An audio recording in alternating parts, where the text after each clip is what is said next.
Okay, so one-sided limits. Ano naman ang one-sided limits? Ano yung contrast niya dun sa napag-aralan nating ordinary limit lang. Now, if you notice, nung nag-aral tayo ng limits, yung first batch, inaralan natin yung mga functions na involve lang nung nag-aral tayo ng limits. Polynomial, rational, may radical din. Kasi nung nag-radical, gumamit tayo ng rationalization. Okay. Now, bakit may one-sided limits? Ano ang silbi nito? Well, ang one-sided limits, what if, ito na yung, hindi naman what if, ito na yung kapag nakaka-encounter kayo ng mga functions na. So, na-cover na natin ang polynomial, rational, and somewhat radical. Babalikan kasi ulit natin ang radical dito. Okay? Ito, babalikan natin ulit ang radical sa one-sided limits. So, ang one-sided limits, um, beneficial siya kapag ang mga na-encounter ninyong mga functions, mga square root, rational na yung mga ganitong itsura, 1 over x, okay? And yung mga favorite ninyo, ano yung pagkatapos ng nating aralin yung mga polynomial, rational, radical, so, nung mga first weeks natin or first meetings natin, yung sumunod na batch ng mga functions, yung absolute value function, greatest integer function, yung mga yan. Pag na-encounter niyo yung mga functions na yan, most probably, one-sided limits ang attack na gagamitin natin sa kanila. So basically, pag hindi na polynomial or rational, kasi pag polynomial or rational, ang first technique na gagawin natin, always substitute the value. Pero pag hindi na gumana, um, doon na papasok yung factoring, doon na papasok yung rationalization. Pag hindi pa sila gumana ulit, ito na yung next technique, one-sided limits. And again, usually may encounter ito kapag yung mga functions natin, yung mga square root, absolute value, greatest integer function. So may pattern, yung mga itsura. Okay? So, ano ba ang one-sided limit? So, ayan na, nakita na natin, no? Ito yung mga pag-aaralan talaga natin, no? Yung mga rational, what do you call this one? Radical, piecewise function, greatest integer function. Sila talaga yung mga pasaway na function na ginagamitan ng one-sided limits. Okay. So, tingnan natin itong ano. Consider muna natin itong unang piecewise function. Pag piecewise function, consider f of x equal to 3 minus 5x squared. If x is less than 1, 4x minus 3 if x is greater than or equal to 1. Okay. Now, i-graph ko na, kunyari grinaph na natin siya. Ito na yung graph. Okay? So, ang gagawin natin, um, i-observe natin, ano ba ang limit ng function f of x as x approaches 1. Okay.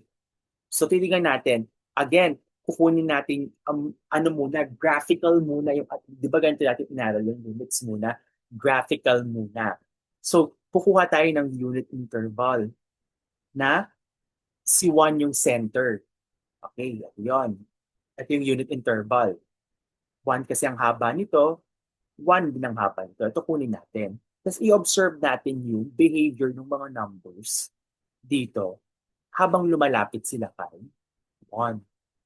Now, notice yung mga numbers dito habang lumalapit kay 1, okay? Ano ang y value nila? Saan pumupunta? Ang y value nila. So ito ang y value niya. Pero kapag lumalapit ka ng lumalapit, sabihin natin ito, notice ang y value nila lumalapit. Hindi ito ha. Saan lumalapit ang y value nila? Habang lumalapit kay 1. O nga, no, pati ako na dito ba sa black o dito sa hollow na to? Okay. So, habang lumalapit sila, o ganito na lang para mas madali. Habang lumalapit sila kay 1, okay, nasaan yung y value nila? Nandito sa line or nandito sa parabola? Yung y value nila nasa parabola. Okay, nasa parabola.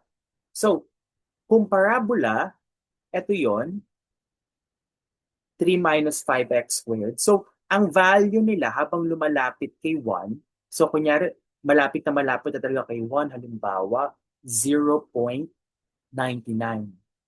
Okay. So kung 0.99, medyo pangit, no? 3 times 5 minus 0.99 squared. Medyo ang sakit sa ulo. Compute, gawin natin 1 na lang. 3 minus 5 times 1 squared. So the answer would be 3 minus 5. That would be negative 2. Ayun yon, yung negative 2. So lumalapit sila sa number na to. Although dito hollow. Okay lang. Kasi nag-limit naman tayo. Ibig sabihin, habang lumalapit sa direction na to, yung mga y value nila lumalapit naman sa negative 2. Paano naman kapag sa direction na to? So halimbawa, 1.5, nasa ang value niya? Nasa line.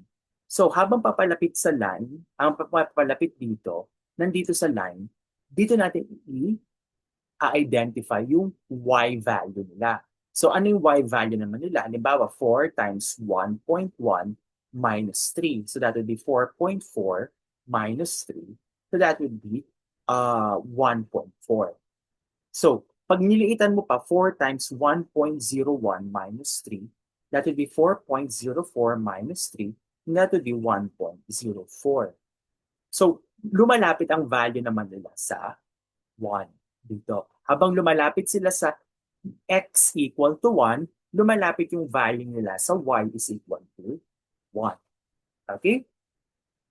So, ano yung mapapansin natin? As x approaches 1 through values less than 1, ito yon, less than 1, yung y value lumalapit sa negative 2.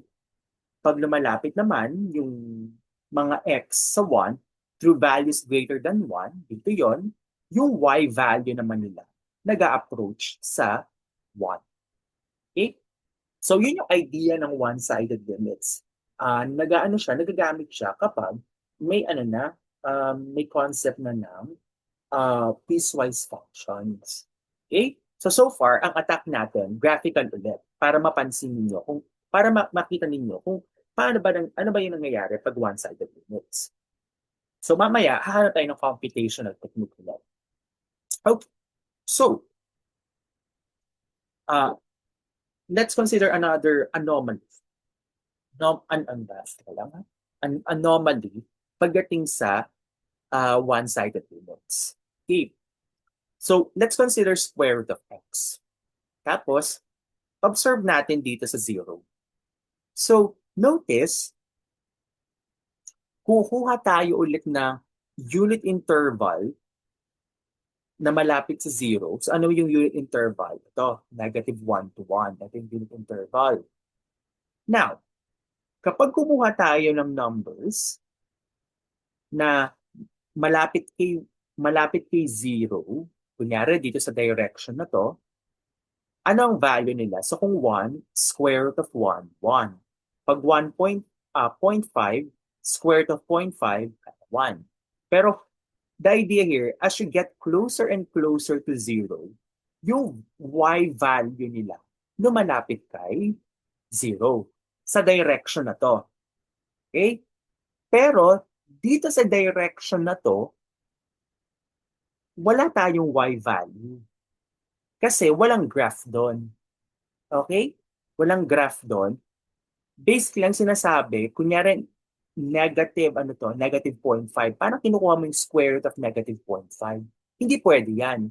May negative ka sa square root. So, wala kang y value dito. So, ang sinasabi,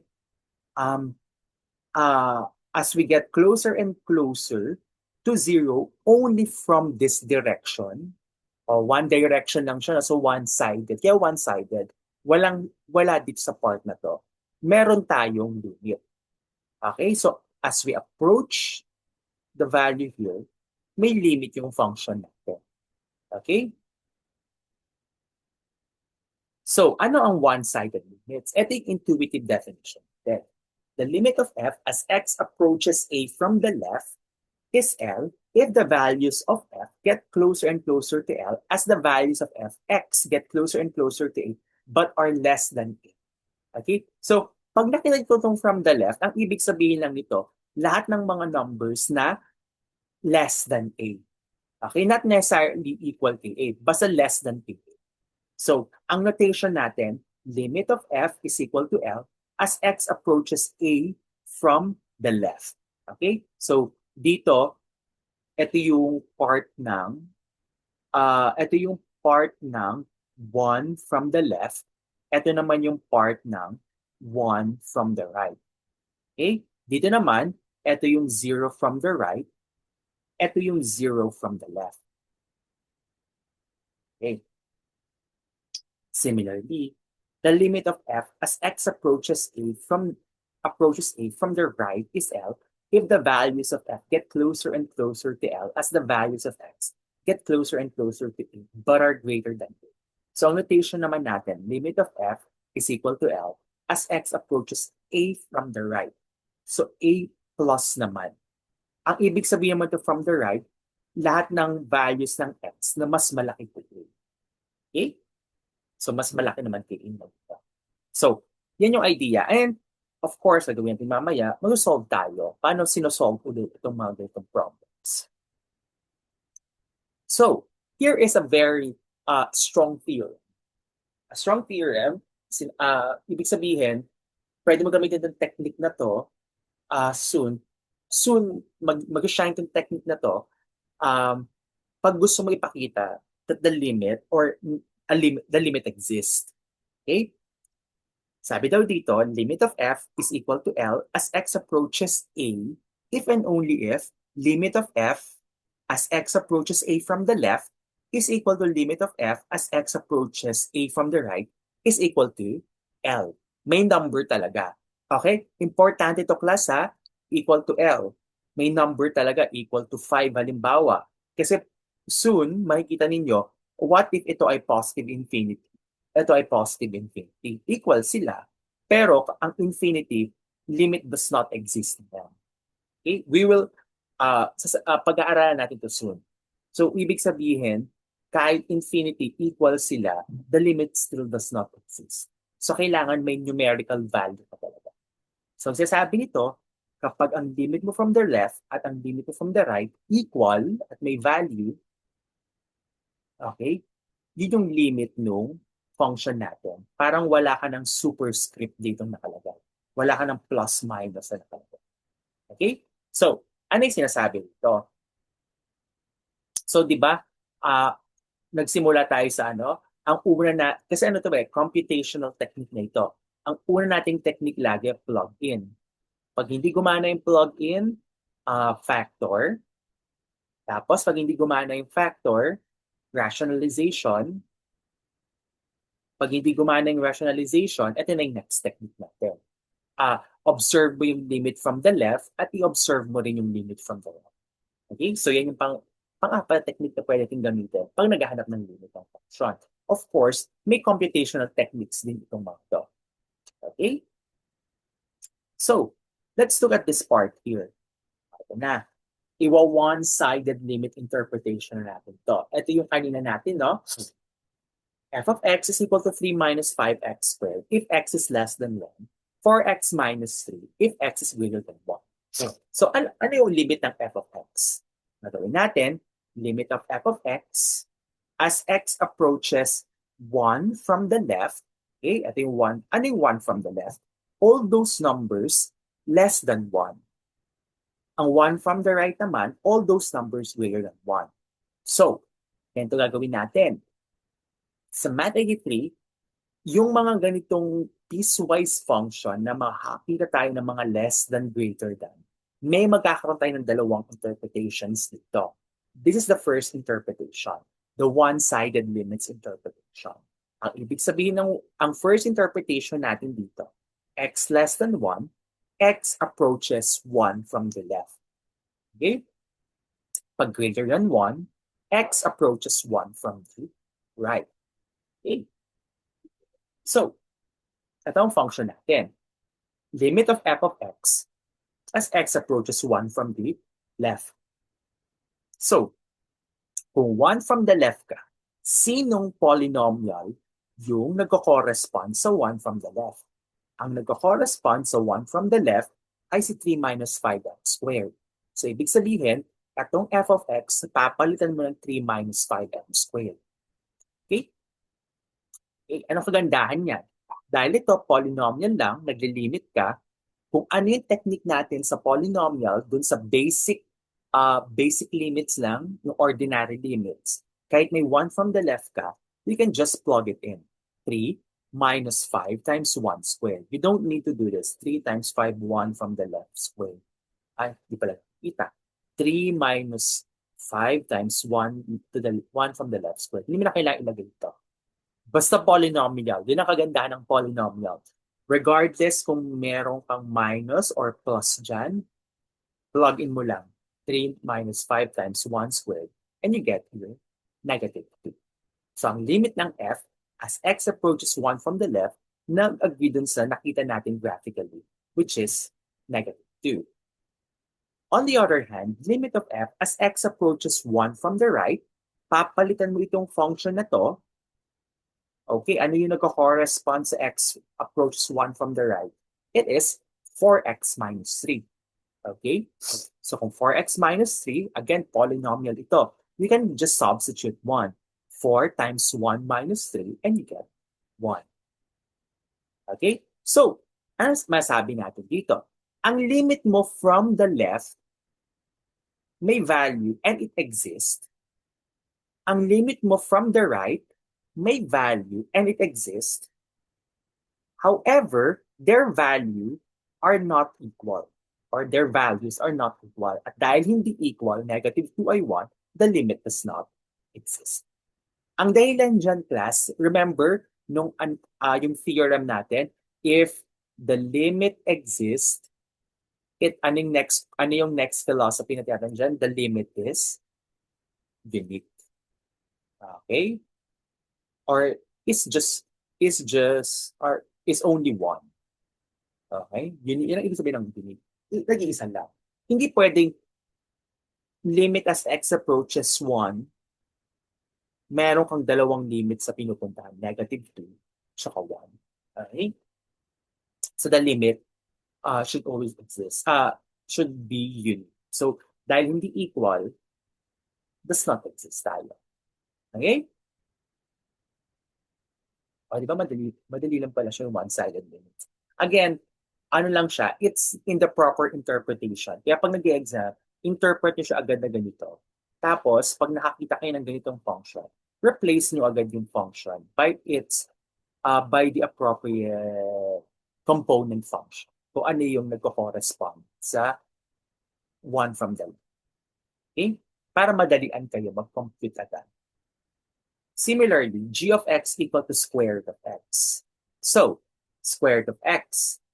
Ano ang limit of square root of x as x approaches 0 from the right? So, kung 0 from the right, okay, 0 from the right, class, tuturuan ko na kayo ng ano dito, ha? Ito yung daya. Pag may square root na. Pag may square root, hindi kailangan 0 ang nandito, ha? Pero, kung ano yung magpapa-0 sa loob. Kasi alam natin, sa algebra, ang square root of 0 ay 0. Tama yun. Pero pagdating sa calculus, may dalawang uri ng 0. Yung 0 plus at saka 0 minus. Nakaloka yan, no? 0, parang isipin nyo chemistry. Cation, anion. So, parang may dalawang charge siya. Ang sinasabi ng 0 plus, ito yung mga approximately. 0 plus, approximately 0.00001. Yung mga yun. Ang 0 minus naman, approximately negative 0.0001. Remember, pag plus, to the right of 0. Minus, to the left of 0. Ito, yung mga numbers na mas maliit kay 0. Kaya ito yun, no? Ito naman, 0 plus, mas malaki kay 0. Okay? It agrees with our notation. Okay. So, ano sinasabi dito? Ang makukuha mo ngayon, Kung algebra lang to, eto ang sagot. Pero kapag calculus na, may limit ka lang nakalagay dito. 0 plus halimbawa, square root of x. Ipa-plug in mo pa rin to. Square root, ganun ulit. Plug it in, square root of 0. Pero mag-iingat ka na. Kasi nasa calculus na tayo, you now have to identify kung square root of 0 plus o 0 minus. Okay? Ito yung first ninyong kailangan nyo talaga ito masanayan pag may square root na.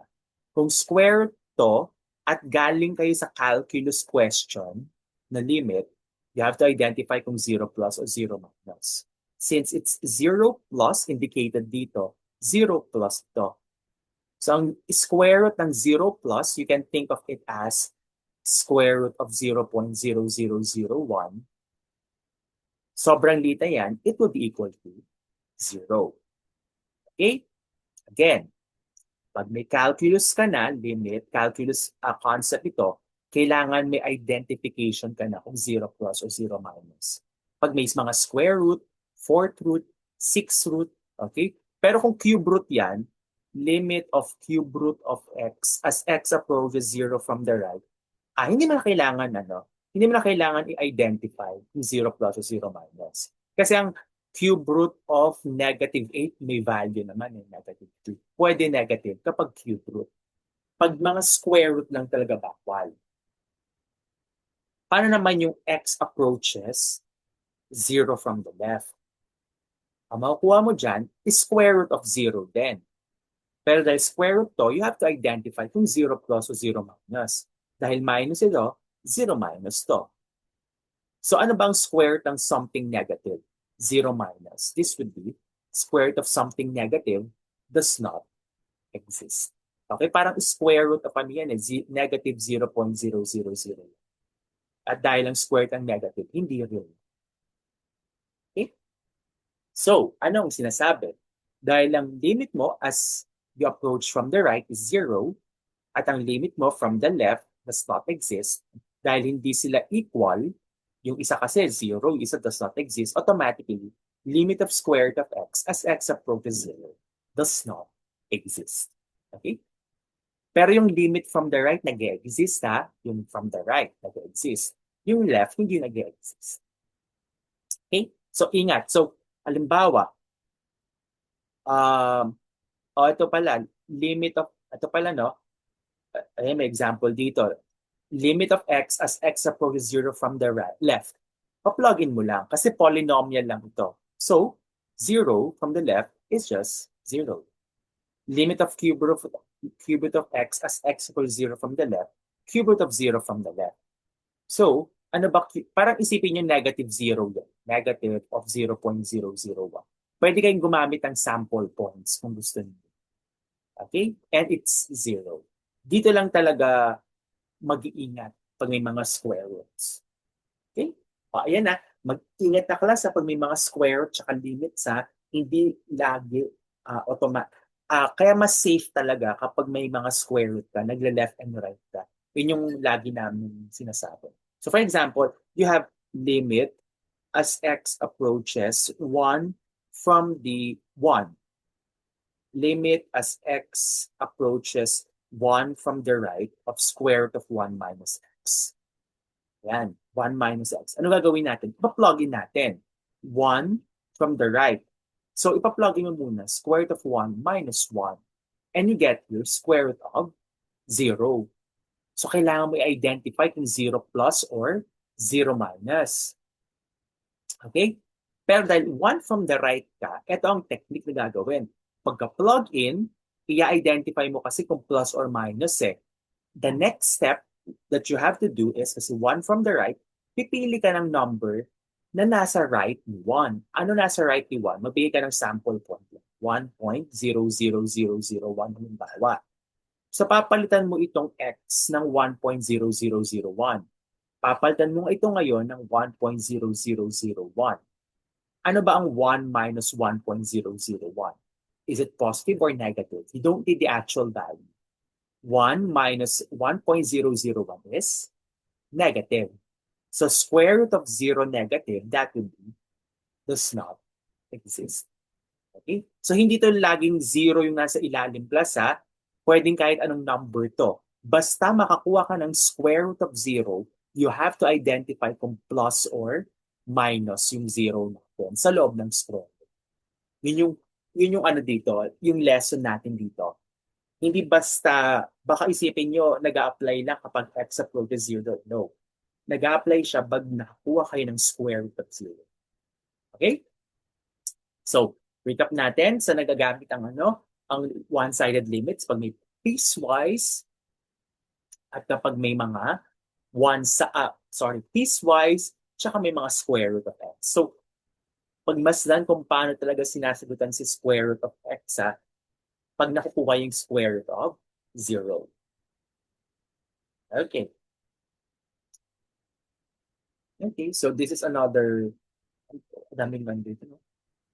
Pinaganda lang yung sulat dito. Pinaganda lang yung sulat. Okay. How about the Heaviside function? So, ang ginagawa na kasi natin, hindi na tayo nagre-rely sa graph. Nagre-rely lang tayo sa function itself. Kasi, what if mahirap i-drawing yung function? Mahirap i-drawing yung function, hindi reliable ang graph. So, tingnan natin to, the Heaviside function. Ano ang limit ni h of x as x approaches, basahin ko pala mo. H of x is equal to 1 if x is greater than or equal to 0, 0 if x is less than 0. So, interpret na natin ito, ibig sabihin ito, x approaches 0 from the right. Ito namang less than 0, x approaches 0 from the left. Okay, let's go here. Ano ang limit ni h of x as x approaches 0 from the left? Pag 0 from the left, okay, sino gagamitin? Ito yung 0 from the left, no? Sino yung gagamitin natin? Sino ipapalit natin sa h of x? Ang ipapalit sa h of x, 0. Okay? Now, ano ba ang limit ng constant? Ang limit ng constant, sarili lang niya. 0 pa rin. Okay? Similarly, limit of h of x as x approaches 0 from the right. Dahil 0 from the right ito, sino ipapalit natin function kay h of x? C, 1. Yan. So, anong limit ng 1 as x approaches 0 from the right? That would be 1 itself lang. Constant kasi. So, 1. At dahil hindi sila equal, the limit of h of x as x approaches 0 does not exist. Okay? Now, for sure, may tanong kayo, pag piecewise ba, lagi bang ganyan? The limit does not exist? The answer is no. We will see later on examples ng piecewise, pero the limit exists. Okay? Now, let's look at here. Limit of h of x as x approaches 2. Okay. Pag x approaches 2, nasan ba yung 2? Ang 2, is it greater than or equal to 0 or less than 0? So, kasi yun yung iisipin nyo minsan kasi di ba pag 2, ito ang 2 eh. Ito yung 2. Pag to the right niya, ito lahat yon. Ang mga y value nila ito. Pag to the left, may dalawang scenario. Ito, tsaka itong part na to. Tandaan, ang kukunin lang ninyo yung malapit na malapit dito. Yung unit interval. Ito lang yon. Huwag nyo na kunin yung malayo na ito. Itong negative 2, malayo na ito. Masyado nang malayo ito. Ito na yung kunin ninyo. Yung malapit lang ito. Okay? Dito lang kayo mag-observe.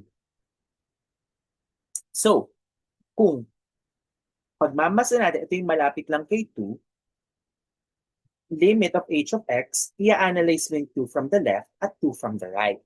Now, 2 from the left, ito ang 2 from the left. Ito ang 2 from the left. Hindi nakasama itong part na ito. Ito lang. So, kung 2 from the left, ito yon, 2 from the left, limit of h of x as x approaches 2 from the left. Ano ulit ang interpretation dito sa 2 from the left? X is less than 2. Okay. So kung less than 2, saan siya magpo-fall dito? Dito ba sa papalitan ko ba yung h of x by 1 or papalitan yung h of x by 0? Yun yung mahirap eh. Ito yung no? Kasi 2 from the left eh. 2 from the left is x is less than 2. Pag less than 2 ka, mas malaki ka sigurado sa 0, di ba? Mas malaki ka sigurado pa rin sa 0. Pero pag less than 2 ka, pwede ka rin namang less than 2, pwede ka rin negative 1 eh. Pero again, like I said, ang kukunin mo lang yung malapit lang kay 2. So yung mga halimbawa 1.5, 1.9, yun yung mga less than 2.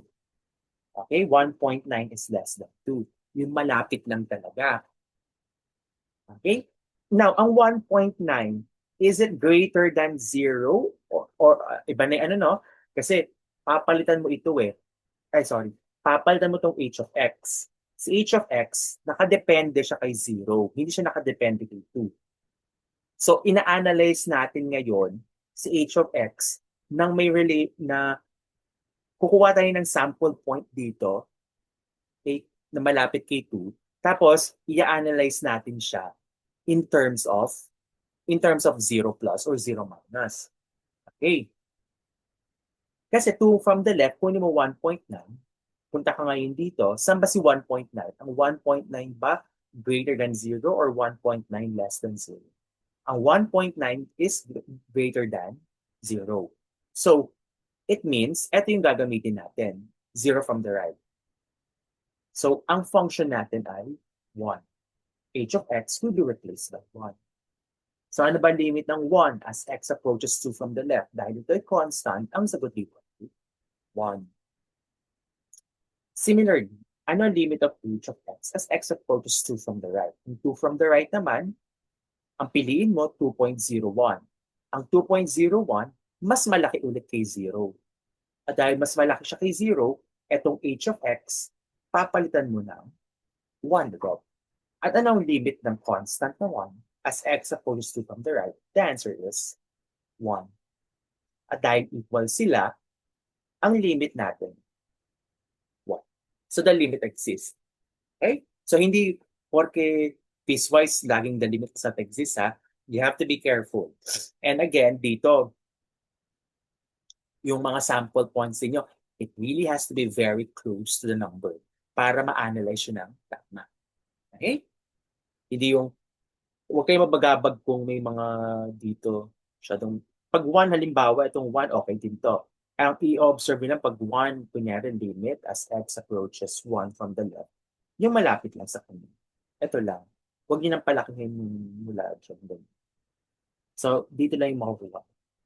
Okay? Okay? Okay. Ayan pala. O, ito pala yung akin. Ito pala yung ano. Okay. So, ito yung 2 from the left lang ha. Ito yung 2 from the left. Ito yung 2 from the left. Ayun lang. Elaborate ko yung ano. Okay. Uy, ang dami pala. Okay. So, let's generalize yung square root. Let yung kanina yung nakita natin no, yung may limit of square root of 1 minus x tayo as x approaches 1. I-generalize natin kasi so far nakita natin square root of x lang. What if is square root of 1 minus x or in general square root of f of x na? Okay? Sabi daw dito, limit of f of x as x approaches a, pag ang sagot mo ay positive, then, ang limit ng nth root of f of x as x approaches a ay nth root of L. Pero pag ang limit ng function mo ay negative, ang limit ng nth root ng something negative does not exist. Pero paano pag 0? Ayan na. Pag limit of f of x ay 0. So, ini-nth root mo yan. Nth root of 0. Pag ang n mo ay even, halimbawa square root, yun na i-identify natin kung 0 plus or 0 minus. Okay? I think formality ito, no?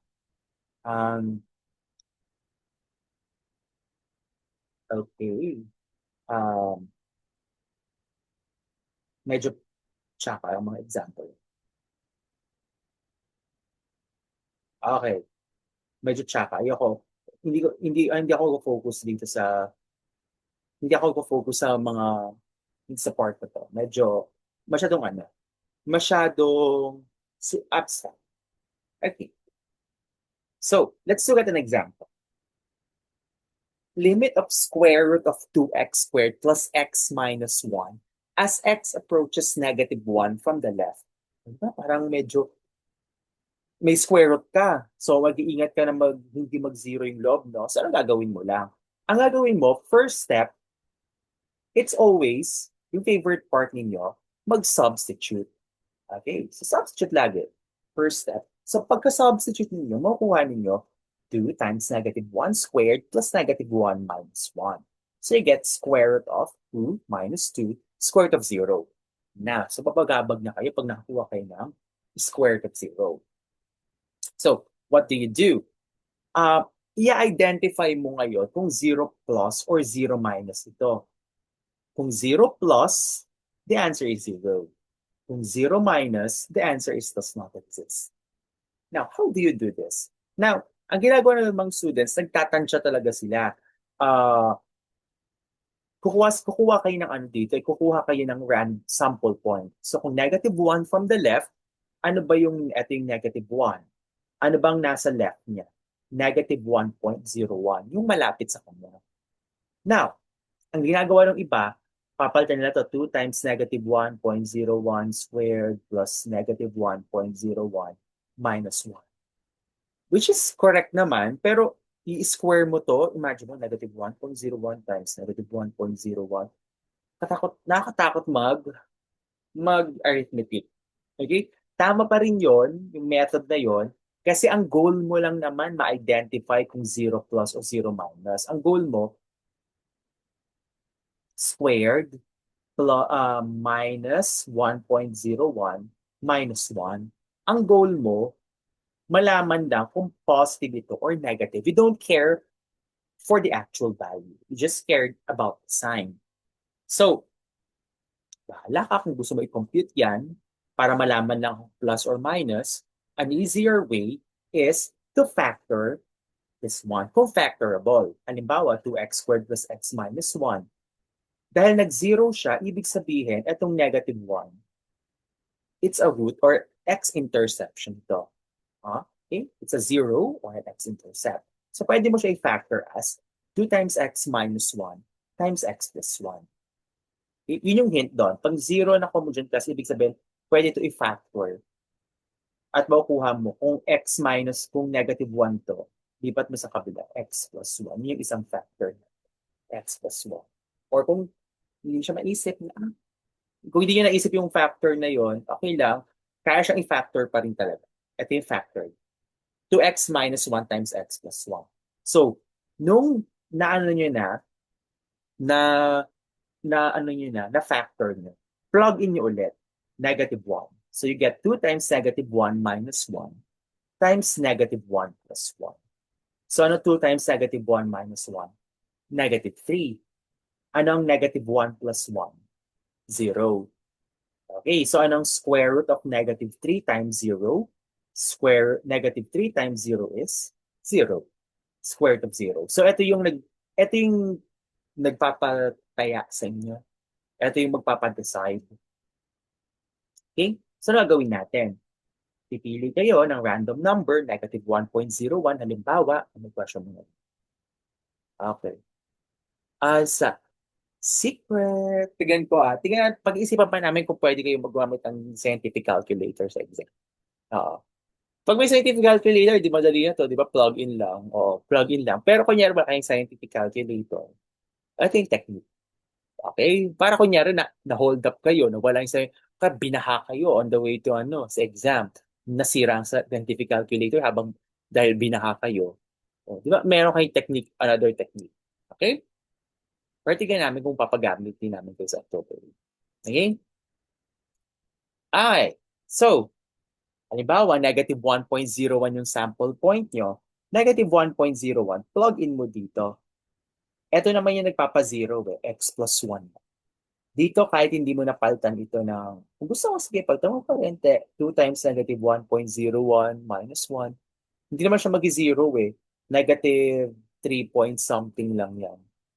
Doesn't matter. kung sino yung nagpapa-zero. So ito yung palitan mo. Negative 1.01 plus 1, negative 1.01 plus 1, the answer is negative. 0, negative. So ano makukuha mo?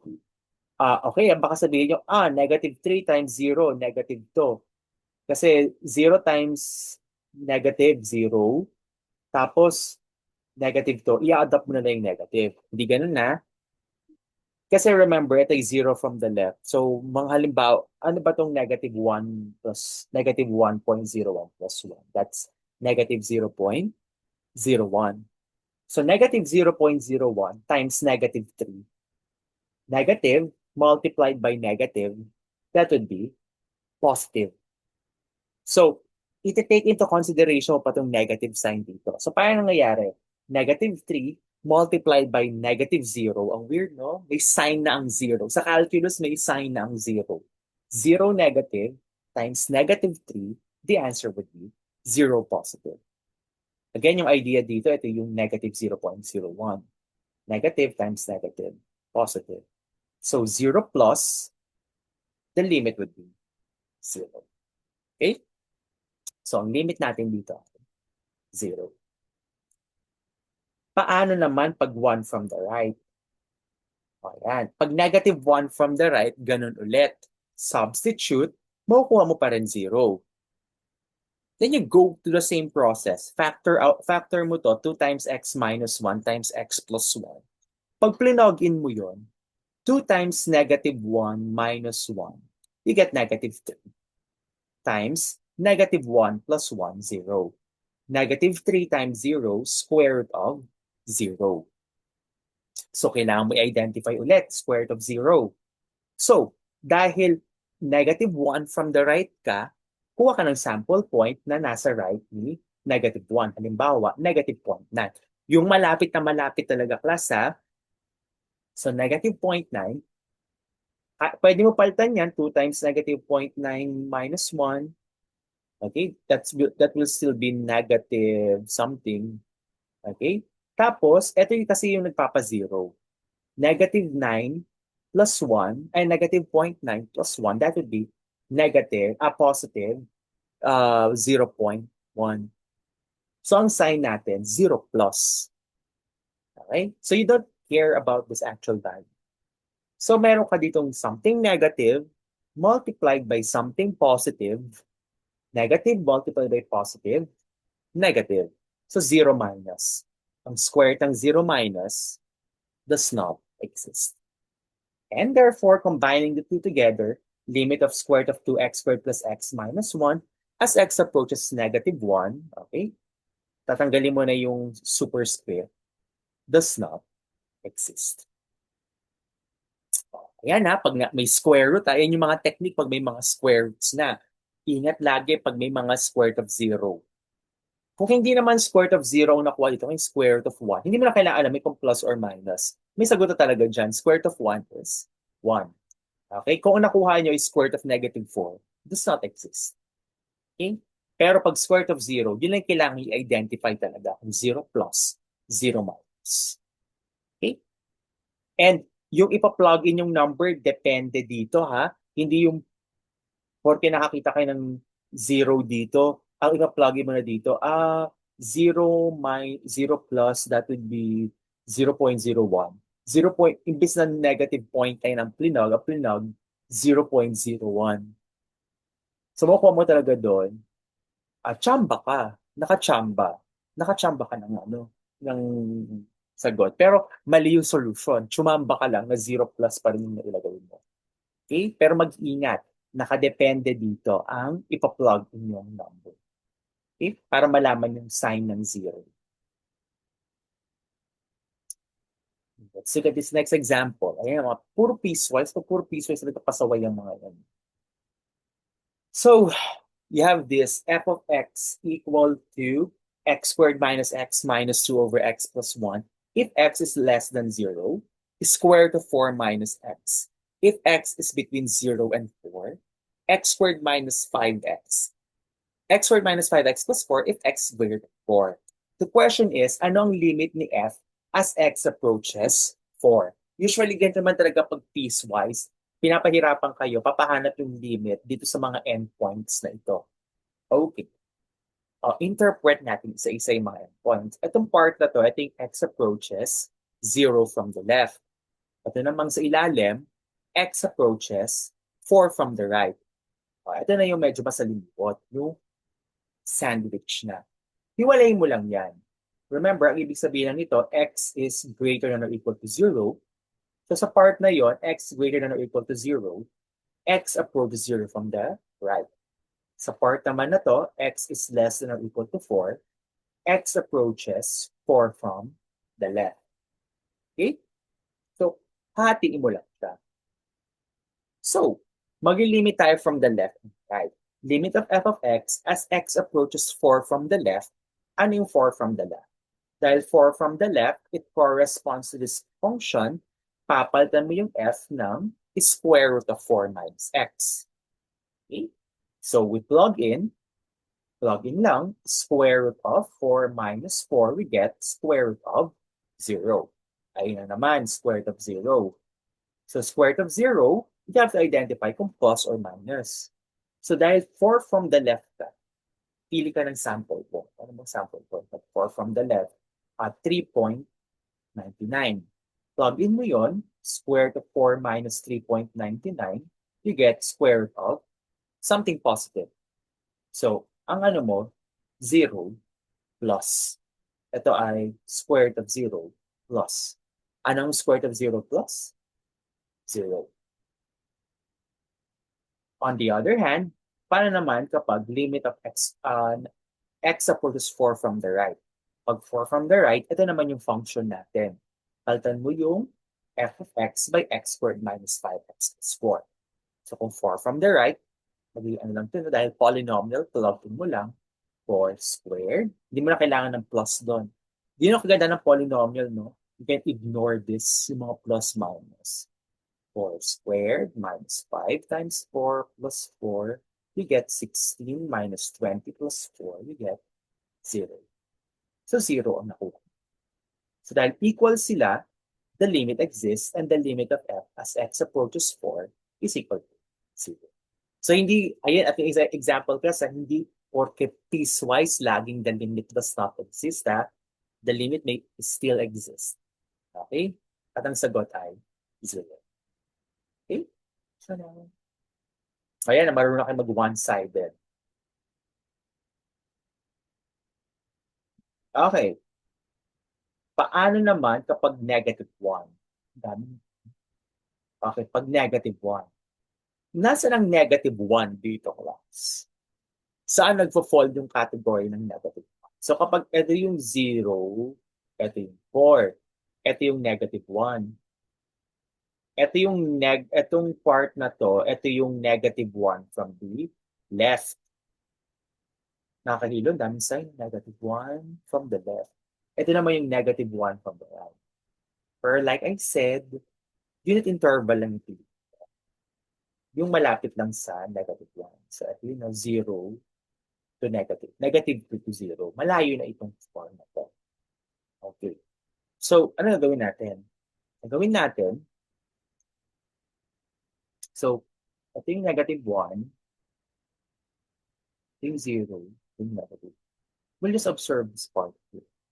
So, kung hindi kayo sigurado kung ano gagamitin yung function, pwede kayong mag one side. Pero, again, sasanayin ko na kayo. Pag negative 1, ang negative 1 nandito lang. Ito lang yung function na kailangan nyo gamitin. Hindi nyo na kailangan mag-negative 1 from the left, negative 1 from the right. Kasi, di ba sabi ko, anong malapit lang kay negative 1? Itong interval na to, no? 0, negative 2. Ang negative 2, clearly less than 0.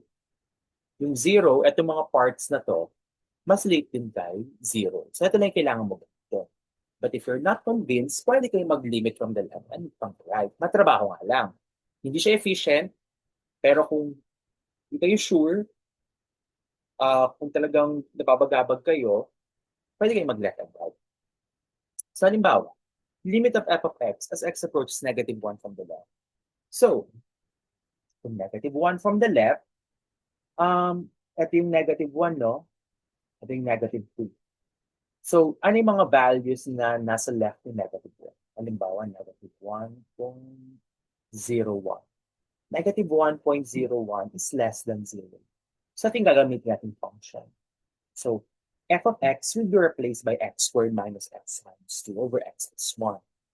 Now, what's the beauty of this? This is just a rational. So, kung rational ka, plug in ka, parang polynomial lang. So, negative 1 squared minus negative 1 minus 2 over negative 1 plus 1. And ini-ignore lang natin yung mga superscript na negative 1 from the left, negative 1 from the right. We don't care.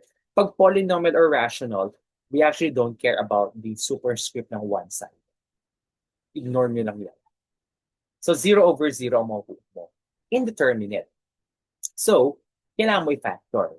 So, the factorization of x squared minus x minus 2, that would be x minus 2 times x plus 1 over x plus 1. So, cancel mo yung x plus 1. So, matitira pa, limit of x minus 2 as x approaches negative 1 from the left.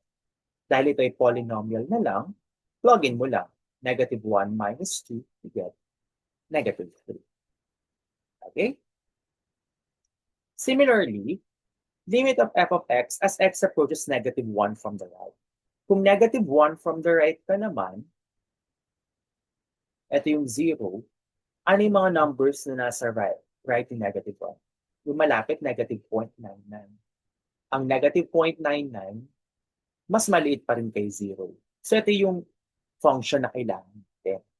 Ang function na kailangan natin, ganun din, pag nag-plug in ka, makukuha mo pa rin 0 over 0. So, same equation, para tayo ng equation na makukuha. Makukuha mo pa rin negative 1 minus 2. And yung mag-a-agree silang dalawa, negative 3. So, anong effect? The limit of the function as x approaches negative 1 is negative 3. Ito yung sinasabi ko na pag negative 1, kasi ang negative 1 nandito na, less than 0 na, ito na talaga yung function. You just replace f of x by this appropriate function. Okay? Pero pag again, hindi sure, pwede mag-left and right.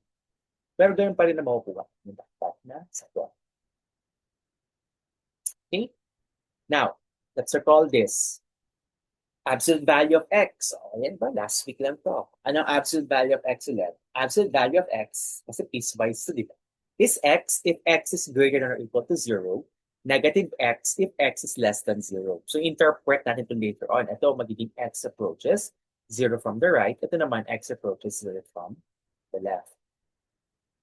So, ano ang absolute value of t plus 4? T plus 4, if papalitan mo syempre x by t plus 4. T plus 4, if t plus 4 is greater than or equal to 0, negative of t plus 4 if t plus 4 is less than 0. O, ingat ka sa, lahat ito, positive t plus 4, positive t plus 4. Ito lang yung negative. Positive pa rin to, t plus 4. Ang nag-negative lang dito itong sign na to. And then, we we manipulate it. Ito ay, t is greater than or equal to 4, negative 4. Ito naman, t is less than negative 4. Either way, ang interpretation natin ito using limits, t approaches negative 4 from the right kasi greater than. Kahit may equal doon, okay lang. Negative 4 from the right, ito naman, negative 4 from the left. So, anong silbi niya? So, let's look at this next example. Evaluate t plus 4 over absolute t plus 4 as t approaches negative 4. So, favorite part ninyo, mag-substitute. Yun talaga yung pinakamadali. Pag nag-substitute, makukuha mo negative 4 plus 4 over negative 4 plus 4. May absolute value. So, 0 over absolute value of 0. So, 0 over 0. Indeterminate. Okay? So, what do you do?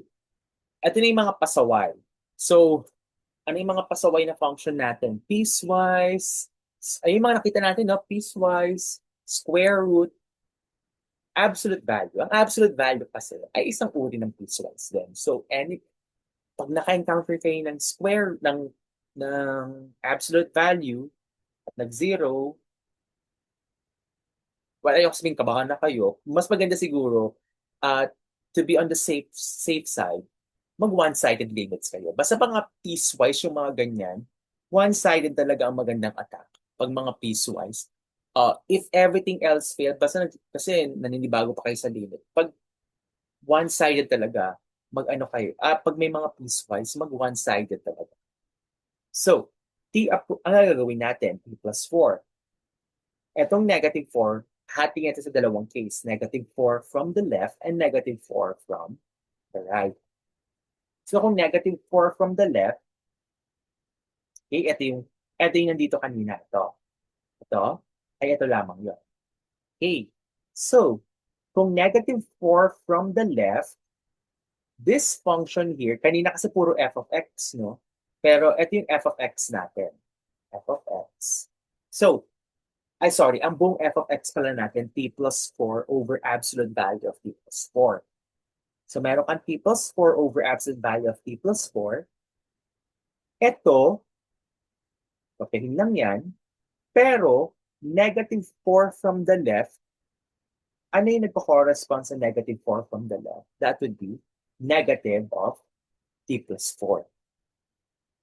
So, ito, papalitan mo siya ng negative of t plus 4. So, magka-cancel to, t plus 4 over t plus 4, you get limit of negative 1 as t approaches negative 4 from the left, and you get limit ng constant, limit ng constant ay constant, negative 1. On the other hand, limit of t plus 4 over absolute value of t plus 4 as t approaches negative 4 from the right, papalitan ko naman itong absolute value of t plus 4 kasi negative 4 from the right by this function here, t plus 4. So, to t plus 4 over t plus 4, that which is t, 1, ang limit ng constant as t approaches negative 4 from the right is 1.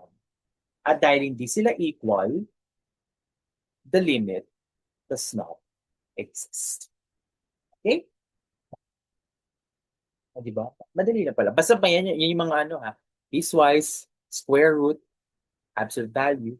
If in doubt, i-one-sided limit ko sila. Ayun na, yung kinakabahan kayo na isang family of functions sa pasaway. Ang greatest integer function. Ang greatest integer function is this symbol is equal to some number n for x between n and n plus 1, where n is an integer. So, ito yung, again, ito yung piecewise na walang kamatayan. Dot, dot, dot, negative 3, if x between negative 3 and negative 2, if x between negative 2 and negative 1, negative 2, and so on. Marami yan. Endless tong piecewise function. So, tingnan natin yung behavior ng mga function. Ano ang limit ng x approaches negative 2 from the left? So, pag negative 2 from the left, gamit natin yung analysis na ginawa natin dito, no? Ito yung x approaches 0 from the right. Tapos itong part na to, x approaches 4 from the left. Basta less than left. Greater than right. So dito, negative 2 from the left. So kung negative 2 from the left ka, x is less than negative 2. So kung x is less than negative 2, ito yun. Itong GIF, papalitan mo siya nitong function na to, negative 3. Limit of negative 3 as x approaches negative 2 from the left, ano ba yung negative 3? Limit ng negative 3 ay negative 3. Okay? How about negative 2 from the right? Pag negative 2 from the right, ito naman yung x greater than negative 2. Ito naman yon. So, papalitan mo itong function na to by negative 2. Ano ba ang limit ng negative 2 as x approaches negative 2 from the right? The answer is this constant number, negative. Okay? So, yan yung, that's the first way, kasi ano na to that's the first way to answer a greatest integer function involving a limit. Okay? So ano na to limit, tapos ang function natin, greatest integer. Ang first technique na gagawin natin, at parang ano na to kanya-kanya na silang technique na. Pag may polynomial ka or rational, plug in ka lang. Yun yung technique sa kanila. Pero kapag mga greatest integer na, meron sila, kumbaga, bawat function may kanya-kanya silang technique. Ito na yung nakaka-overwhelm sa limits. Kasi pag may particular function, may particular attack talaga. Yun yung efficient na attack sa kanila. Okay, so the first attack na ginawa natin dito, pinalitan natin yung GIF by its appropriate function. Parang yung absolute value dito, no? Pinalitan natin ito ng appropriate function. May isa pang technique kapag GIF. The other technique would be, kasi kapag GIF ka, ang functional value mo, integer talaga. Number talaga ang makukuha mo. So pinapalitan mo to dapat ng isang number. The question is kasi, what if ito ay negative, kunyari ano na yan, no? Negative 1 million or negative 1,234,567.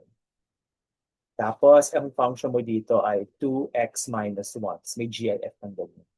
Di ba parang hanapin mo pa itong integer na nagko-correspond sa kanya tapos na malapit dito. Di ba parang hindi na siya efficient? So, here's the second way on how to attack GIF involving one-sided limits. Kung ayaw mo palitan ito ng appropriate integer, gawin mo, kasi negative 2 from the left, yung favorite niyo, mag-substitute ka lang. Pero hindi mo substitute dito si negative 2. Negative 2 yung GIF mo. Ano ba ang GIF ng negative 2? Negative 2. Okay? Kasi yung pinakamalapit na integer sa kanya at mas maliit, negative 2. Hindi yon. Negative 2 from the left, kukuha ka ng number na mas maliit kay negative 2. Halimbawa, negative 2.01. Ito talaga yung essence ng malapit talaga na number. So, negative 2.01. Yun ang i-replace mo, negative 2.01. Ano ang GIF ng negative 2.01?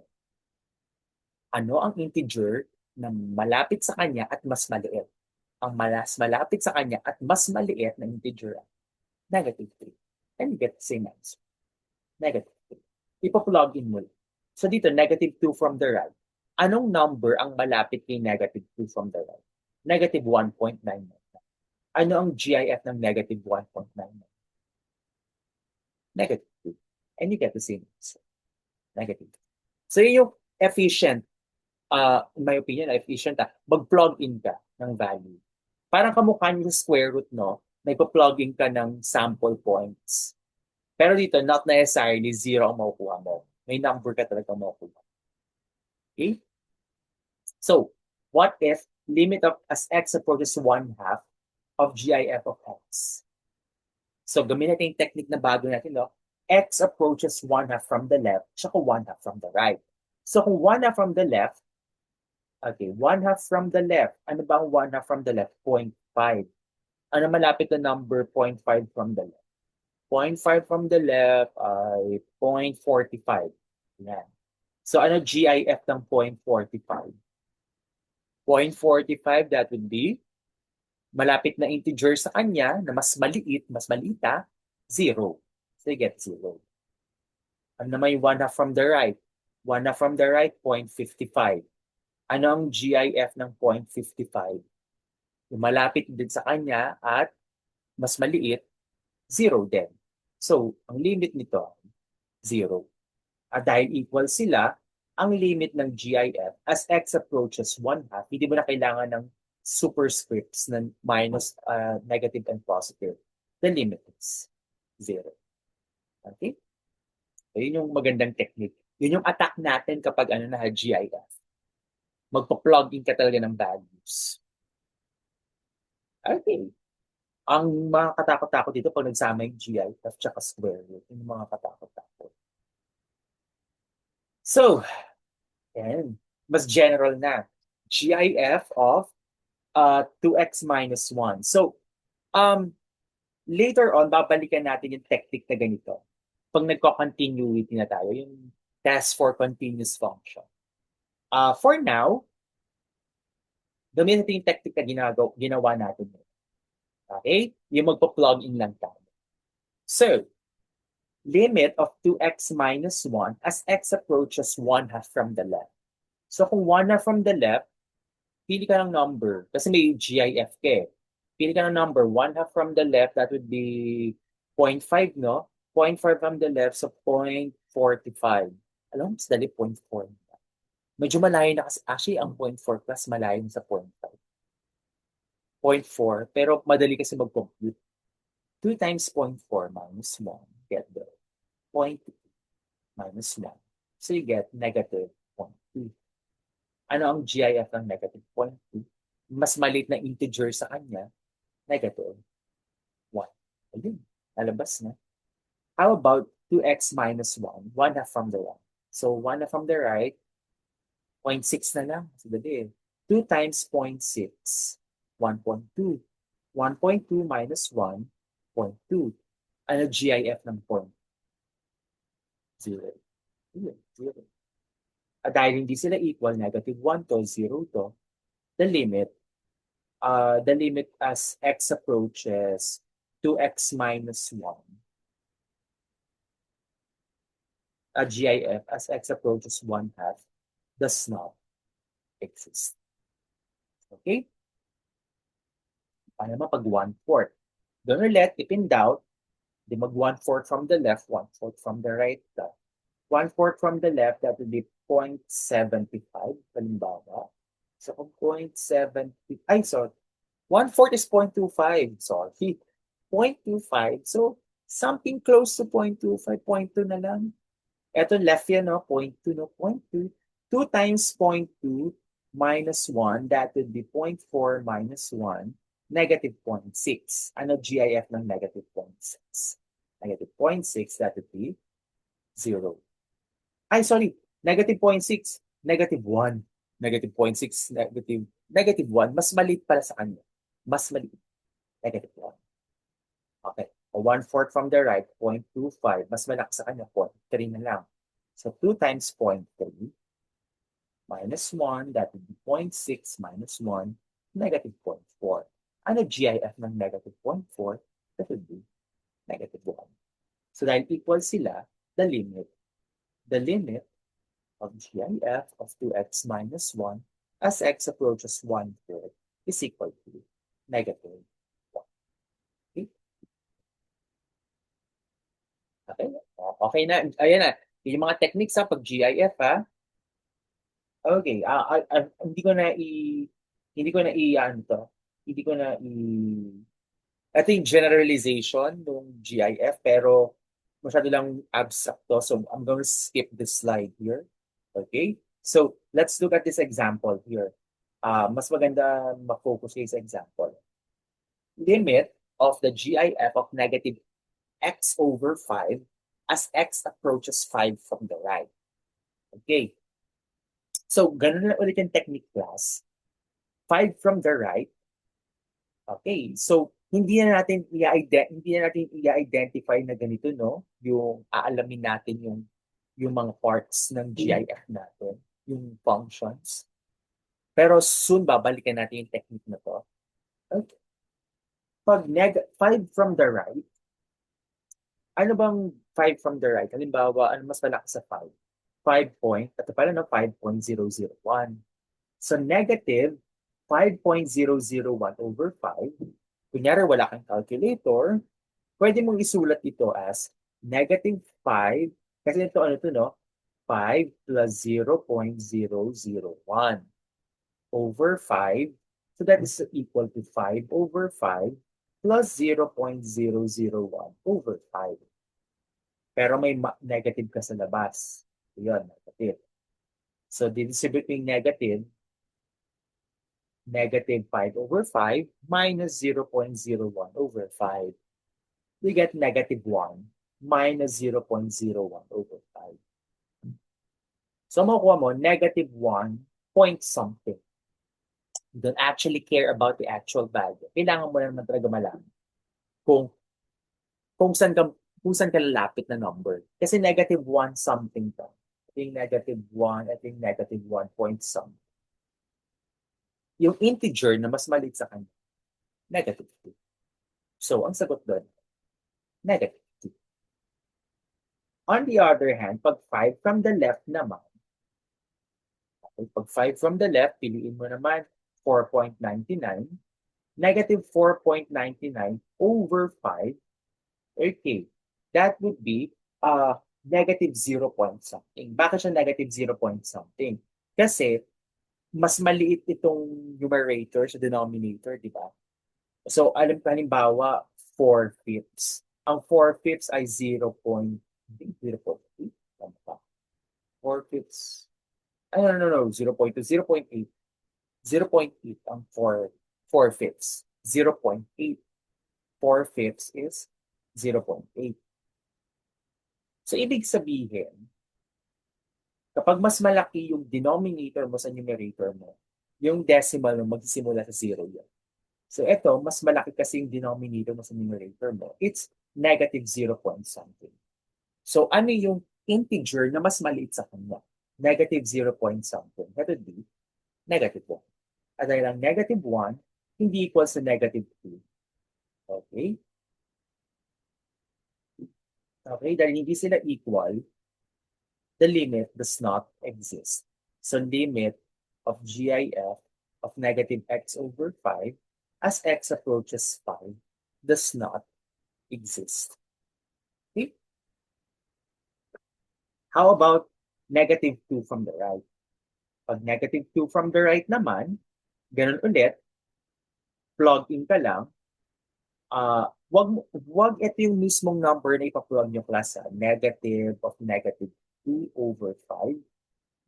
Baka madawit kayo dyan kasi makukuha mo dito ay positive 4/5. Ay, sorry, positive 2/5. Positive 2/5, malapit siya sa ang pinakamalapit integer sa kanya, 0. Safe kayo, naka-jackpot kayo, tama yung sagot. Pero pinakamaganda talaga pag may GIF, kuha kayo ng sample point. Negative 2 from the right, so negative 2 from the right, kunin mo positive, negative 1.99. Negative 1.99 times negative, so positive 1.99 over 5. Ganun ulit, dahil mas malaki yung denominator sa numerator, ang makukuha mo, 0 point something. Okay, that's positive pa. Positive 0 point something. Ano ang GIF ng something 0 point something? That would be 0. The answer is 0. Okay? O, yun ang trick natin sa GIF, ha. Ipili ng sample point, hindi ito yung, unlike ng polynomial at rational, na yun mismo yung number na pinaplot, hindi yun. Tayo, pipili tayo ng sample point. Yun ang ipa-plug natin yung sample point. Okay? Dahil naman ito. Ito na pala yung last example. Okay. Tapos, sige, ito. Last example. Limit of 3x minus 1 as x approaches negative 1/3 from the right. Okay, ganun ulit. Walang kamatayang plug-in. Negative 1/3 from the right. Ano yan, no? Negative. Ang negative 1/3, negative 0.33333. So, kung negative 1/3 from the right, pwede mo piliin negative 0.3. Mas malaki ang negative 0.3 kaysa sa negative 0.3333. Kasi negative sila. Okay? So, palitan mo ito na yung negative 0.3. 3 times negative 0.3, negative 0.9 minus 1, negative 1.9. Ano GIF ng negative 1.9? Negative 2. So, the answer is negative 2. Okay? Paano pag 2 from the left naman? Limit from 2 from the left, pili ka ng number. 2 from the left, 1.9. 3 times 1.99 minus 1, that would be 5.97 minus 1. 5.97 minus 1, GIF of 4.97. Ano malapit sa kanya? That would be 4. Okay, so the answer is 4. Hindi natin siya so, nagagawin natin, papalitan natin ito by a functional value talaga. Pero for now, ito yung magandang technique. Plug in ka lang by a number na malapit talaga sa kanya. So dito, 3 halves. So magti 3 halves from the left and 3 halves from the right.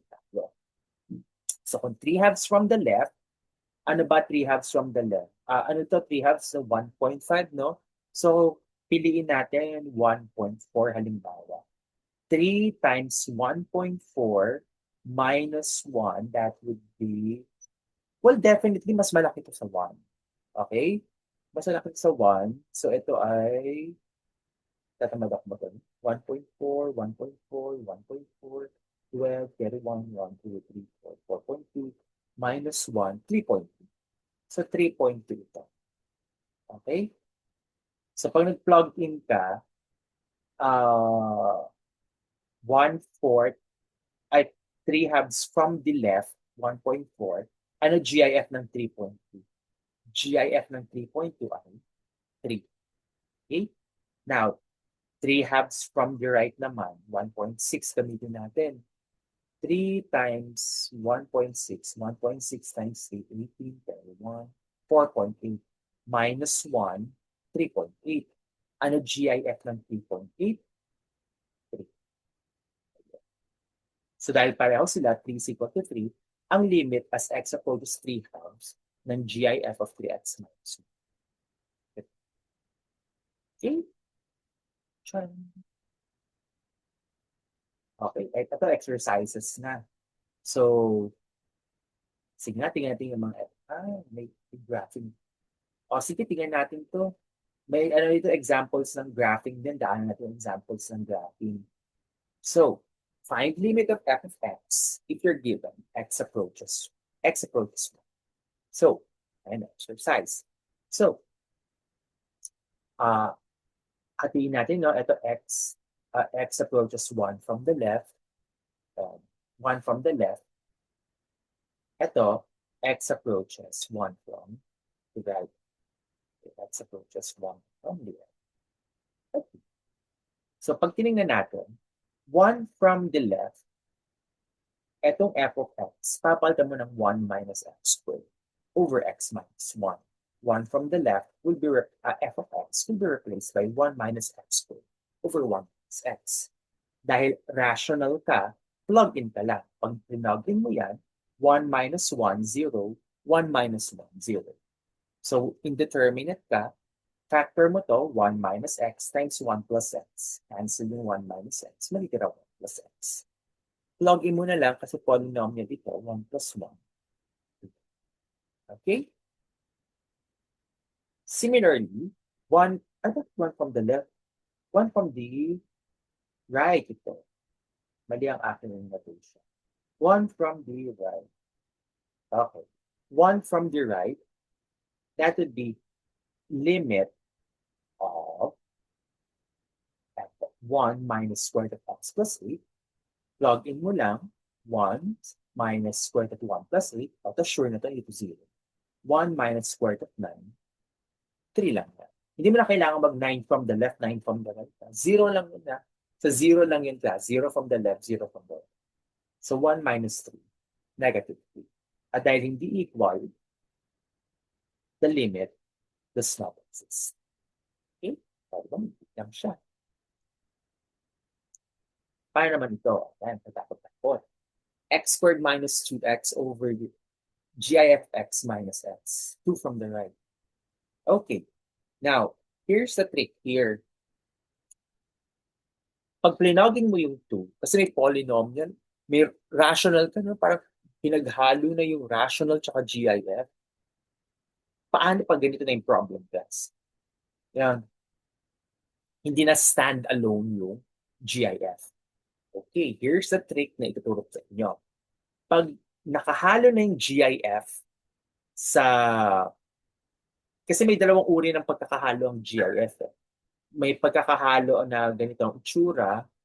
Kunyari, ito ay x squared plus 1 GIF of 2x minus 1 square root of 1 minus x.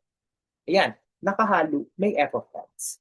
Nakahalo siya as part of the piecewise. Yan yung first time. Parang nakahalo siya as part of a piecewise. Ito yung, kumbaga, parang imagine yung second kind.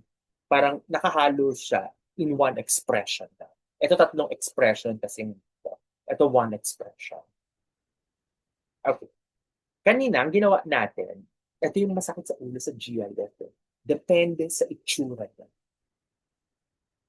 Yung pag piecewise, yung ganito, yung nakita nyo, yung papalitan nyo lang ng sample points. Yung pipili ka ng sample points, kunyari 0.001, yung pa-plugin mo, okay lang yun. Pero pag dito, medyo ito na yung tricky.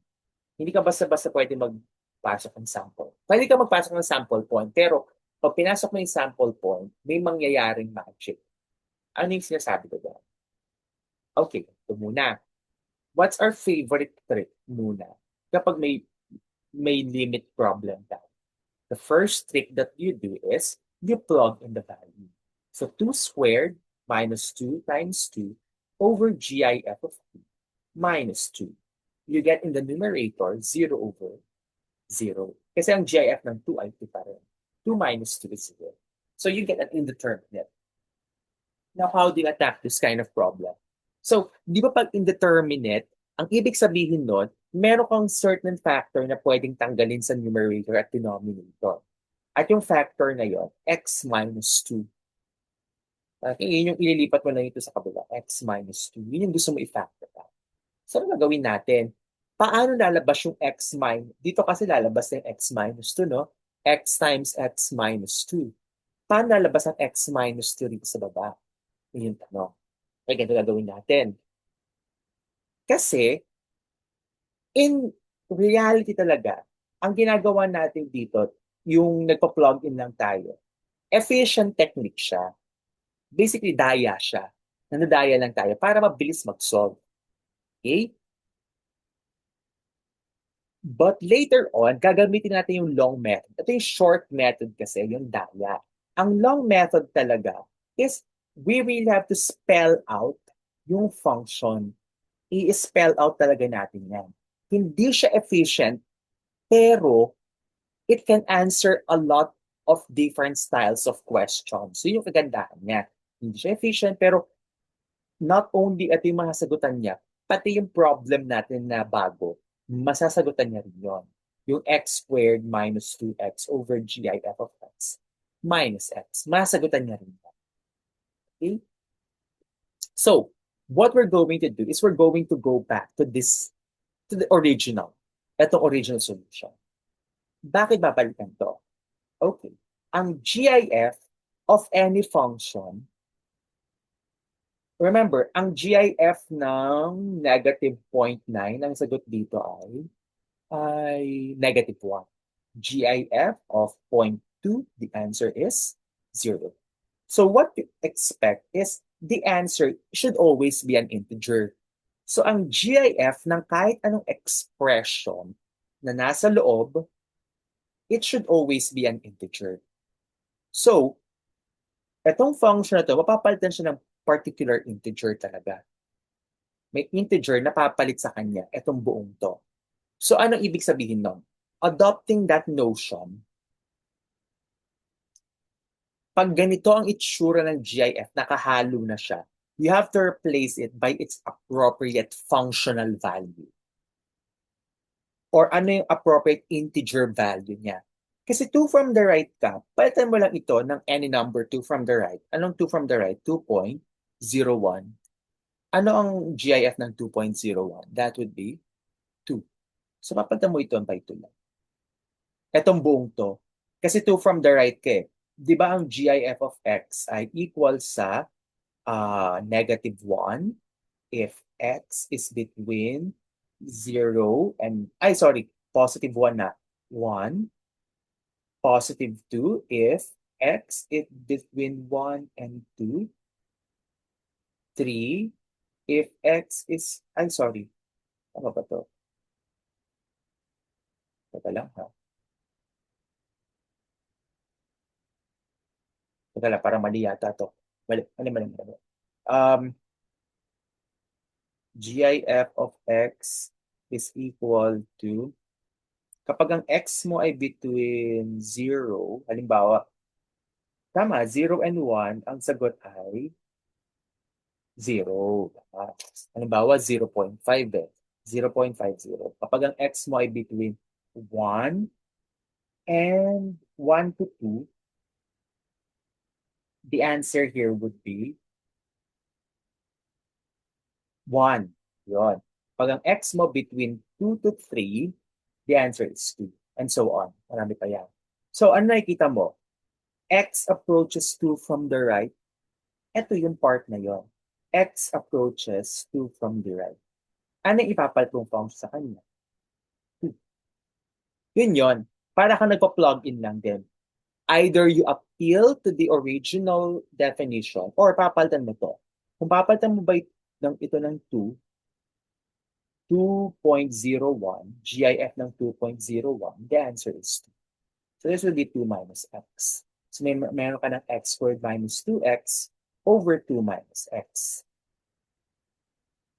Ito ang technique class kapag may GIF ka na nakahalo. Papalitan mo siya ng integer talaga. And then, ito ay equal na sa limit of x times x minus 2 over negative of x minus 2. As x approaches 2 from the right. Cancel to, makukuha mo na lang limit of negative x as x approaches 2 from the right. Ito ng limit ito, negative 2. Okay? O, ayan, o, di ba? Na, at least na-enlighten ako. Nakikita niyo yung attack for GIF, ha? May tatlo na tayong attack for GIF. Palitan mo siya as integer value. Mag-plug in ka lang. Ito yung pangatlo. Yung papalitan mo talaga siya. Depende sa itsura, no? Kung stand-alone lang siya, plug in ka lang. Kung naka-piecewise siya, nakahalo sa piecewise, plug in lang. Pero pag ganito, papalitan mo talaga yung nakahalo na siya with other notations. Okay? So, try niyo sagutan ito. Sige, sagutan natin. Limit as x approaches 0 from the right ng absolute value of x. Sige. Para mas challenging. X approaches 0 from the left, absolute value of x over GIF. Ayan.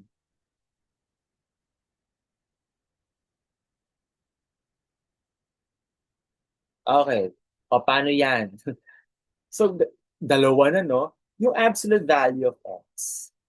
Saan siya equal? X, negative x, if x is greater than or equal to 0.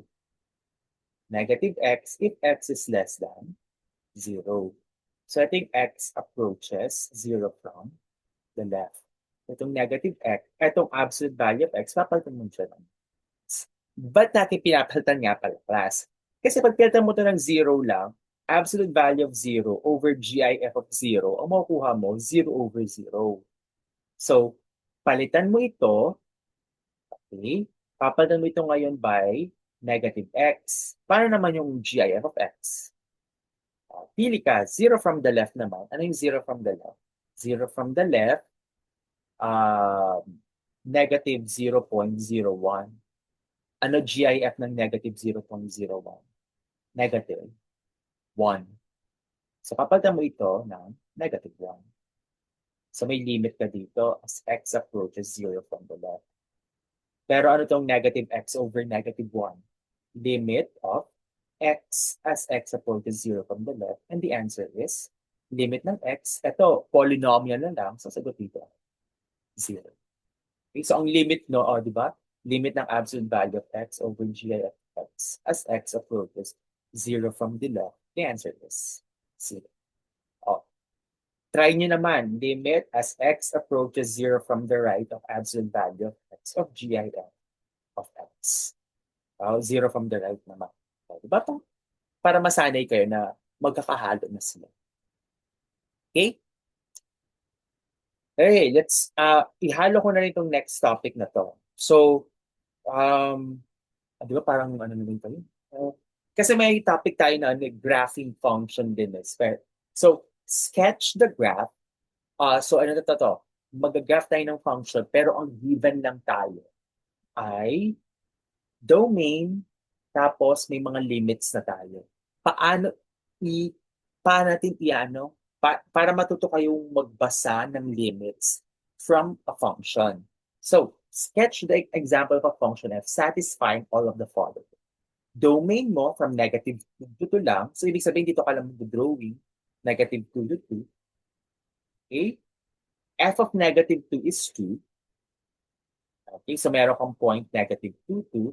F of 0, 0. So, ibig sabihin may x-intercept may x-intercept ka sa origin at may y-intercept ka rin sa origin. F of 0, 0.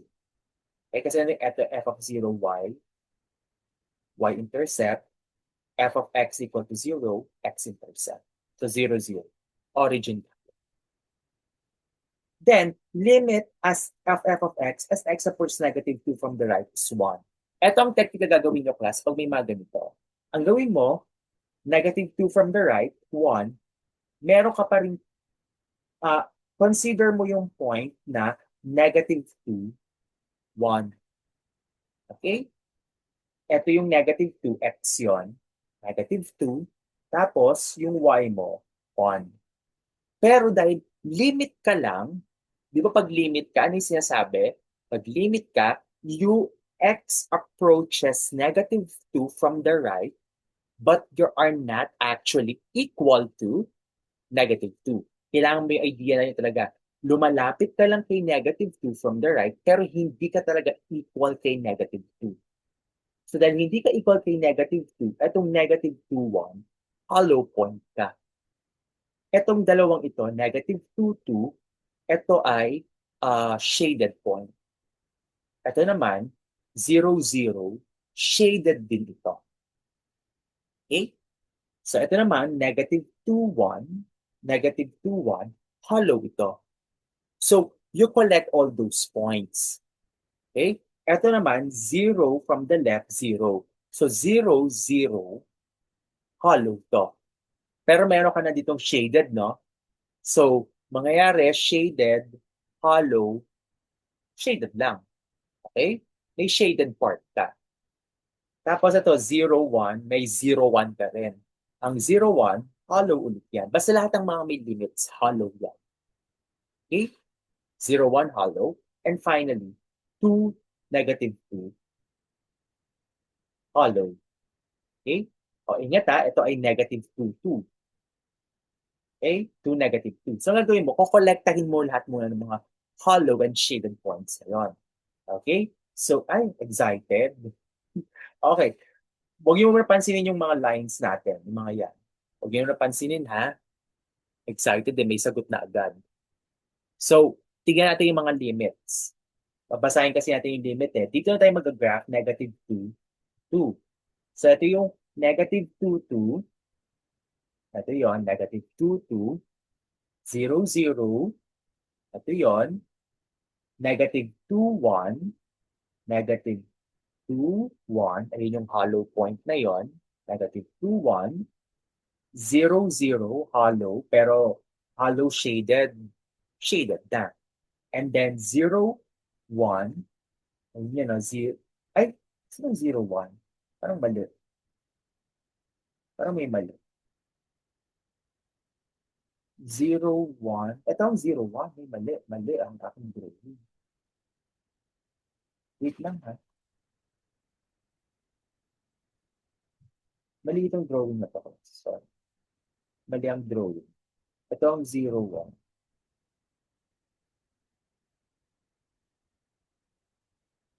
Ay!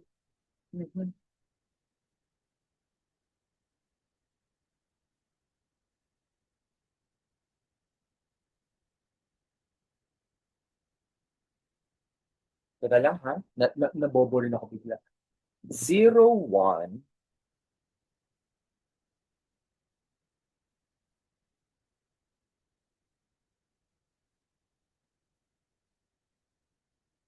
Ay, tama pala. Okay, i-explain ko ba? Pero parang mali. Kasi 1-1 na to eh.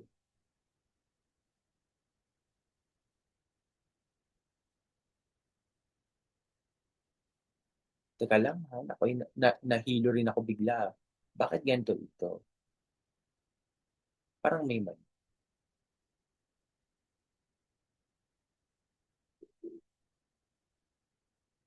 2 from the left. Teka lang ha. Ako'y nahilo rin. Teka, burahin ko muna to. Okay. 0-1 kasi, ano ang 0-1?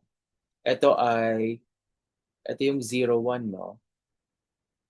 0-1. Hollow point ito. Ito yon. hollow point. Okay. Tapos, burahin nga muna natin yung mga point, yung mga lines na. Okay. Burahin muna natin ito. Tapos, 2 from the left. Okay. Meron tayo itong negative 2, 2. Negative 2, 2.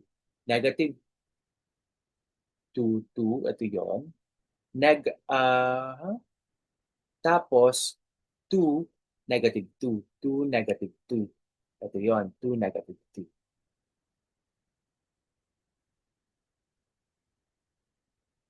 Okay. 2, negative 2, no? Ako yung kilo bigla. 2, negative 2. 2, negative 2. Hollow siya. Okay. What's going on here? Para ko nahilo. Okay. I-drawing nga natin. So, ito yung mga points natin. Shaded, hollow, hollow, shaded. Bakit may point dito? Saan ang galing? Burahin ko lang. Hindi ko maintindihan saan ang galing. Okay. So, may 2 ka rito. Okay. Ito yan, no? 2 negative. Ito yan, 2 negative. Okay, sketch natin. So, sabi daw dito, kapag nagli-limit class, ito, di ba meron kang shaded points? We don't actually, pag may pag may sketching problem ka, we don't actually care about the shaded points. Ang mas papakailaman natin, yung mga hollow points. Okay? Hollow point, kasi limited, dun lumalapit talaga yung mga values. Sabi daw dito, kapag negative 2 from the right ka, ano ba negative 2 from the right? Negative 1.99. Nandito yung mga yun. Negative 1.99. Okay? Pati negative 2 from the right ka, negative 1.99. Saan lumalapit yung mga y values nila? Lumalapit ang y values nila sa 1. So, negative 1.99, lumalapit sa 1. Negative 1.9999, lumalapit sa 1. So, ang itsura ng graph ko, ito. Okay, lumalapit kayo sa, lumalapit yung values nila sa 1. On the other hand, pag, okay, negative 2 from the right, yon. Pag 0 from the left ka naman, ito yung 0, 0 from the left, ito yung mga numbers na yon. Kunyari, 0 from the left ay negative 0.5. Pag negative 0.5, lumalapit ang y value nila sa 0. So, dito lumalapit ngayon. Pag ganyan. So, you can connect these 2 points here if you want. Okay? Ano lang naman it's a, tawag dito, approximation ng graph natin. Tapos, sabi daw dito, 0 from the right, ito yung mga 0 from the right.